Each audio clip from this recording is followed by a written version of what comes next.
تو امام غزالی رحمۃ اللہ علیہ فرماتے ہیں کہ انسان تو کم از کم اگر ان جانوروں میں شامل نہیں ہوتا جو نفع پہنچاتے ہیں تو کم از کم ان میں شامل ہو جا کہ جو نہ نفع پہنچاتے ہیں نہ نقصان پہنچاتے ہیں۔ تو یہ غصہ ایسی چیز ہے جو انسان کے اعمال کو ضائع کر۔ حضرت ابو ذر غفاری رضی اللہ تعالیٰ عنہ کا حضرت بلال سے ایک مرتبہ تکرار ہو گئی، ان کے درمیان جھگڑا ہو گیا۔ حضرت ابو ذر کو غصہ آ گیا، حالانکہ درویش آدمی تھے بالکل، لیکن آ گیا اور غصہ آ کر حضرت بلال کو کہہ دیا یبن سودا، اے کالی کلوٹی ماں کے بیٹے، کیونکہ حضرت بلال حبشہ کے رہنے والے تھے تو ان کی والدہ جو تھی وہ بھی حبشیہ تھیں، تو ظاہر ہے حبشیوں کا تو رنگ کالا ہوتا ہے۔ یبن سودا، اے کالی کلوٹی عورت کے بیٹے، یہ کہہ دیا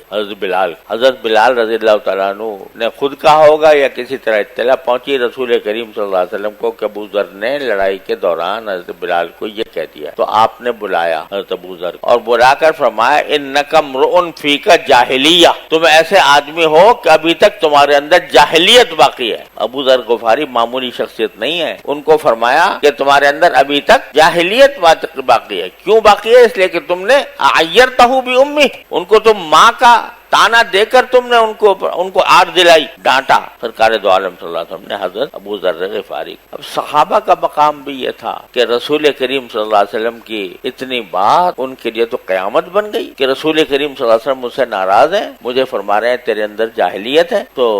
سارا غصہ جو کچھ تھا وہ ٹھنڈا تو کیا ہوتا، مر گیا، بالکل نفس ہی مر گیا۔ جا کے مسجد نبوی کے باہر لیٹ گئے اور کہا کہ اس وقت تک نہیں اٹھوں گا اس سڑک سے، اس راستے سے، زمین سے، جب تک کہ بلال آ کر میرے گردن کے اوپر پاؤں رکھ کر مجھے نہیں اٹھائیں گے۔ لوگوں نے کہا کہ بھائی ہو گیا، معافی کر لو، معاف کر لو۔ حضور اقدس صلی اللہ علیہ وسلم بھی فرماتے ہیں معافی مانگ لیتا ہے بندہ تو معاف ہو جاتا۔ کہا نا، میں نے اتنی بڑی زیادتی کی، مجھے رسول کریم صلی اللہ علیہ وسلم فرمایا کہ تیرے اندر جاہلیت ہے، تو میں اس وقت تک نہیں اٹھاؤں گا، اپنے آپ کو زمین سے نہیں اٹھاؤں گا جب تک کہ بلال خود آ کر اپنے پاؤں سے میری گردن پر پاؤں نہیں رکھیں گے، اس وقت تک میں نہیں اٹھوں۔ چنانچہ ایسا ہی ہوا، حضرت بلال کو بلایا گیا۔ حضرت بلال کے لیے بھی آسان کام نہیں تھا، اتنے بڑے صحابی ہیں ان کے لیے یہ کام کرنا، لیکن وہ دل پر پتھر رکھ کر انہوں نے یہی کام کیا، تب ابو ذر غفاری جو ہے زمین سے اٹھے۔ تو غصے کا علاج اس طرح کیا جاتا ہے جس طرح رسول کریم صلی اللہ علیہ وسلم نے کروایا ابو ذر غفاری۔ تو میرے بھائیوں عزیزوں، میں اپنے آپ کو پہلے اور پھر اپنے واسطے سے آپ حضرات سے عرض کرتا ہوں کہ جب تک یہ غصے کی رذیل صفت، میں کہتا ہوں رذیل صفت، غصے کی رذیل صفت جب تک باقی ہے اور بندہ اس کا غلام بنا ہوا ہے کہ جب بھی غصہ آیا بس بھڑک اٹھا اور جو منہ میں آیا کہہ دیا، جب تک یہ بات باقی ہے اس وقت تک جاہلیت موجود ہے دل کے اندر، چاہے کتنی نفلیں پڑھتا ہو، چاہے کتنا ذکر کرتا ہو، لیکن جب تک یہ صفت موجود ہے اس وقت تک اللہ تعالیٰ کا قرب نہیں حاصل ہو سکتا، جاہلیت موجود ہے۔ تو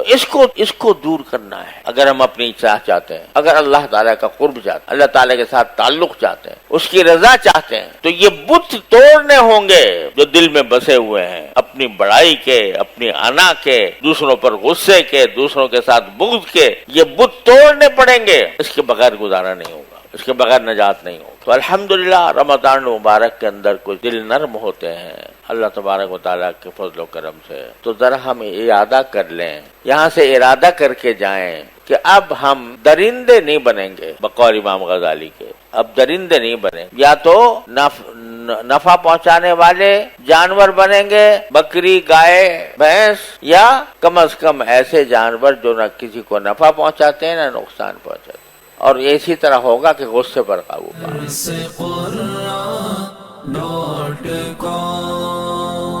www.darsequran.com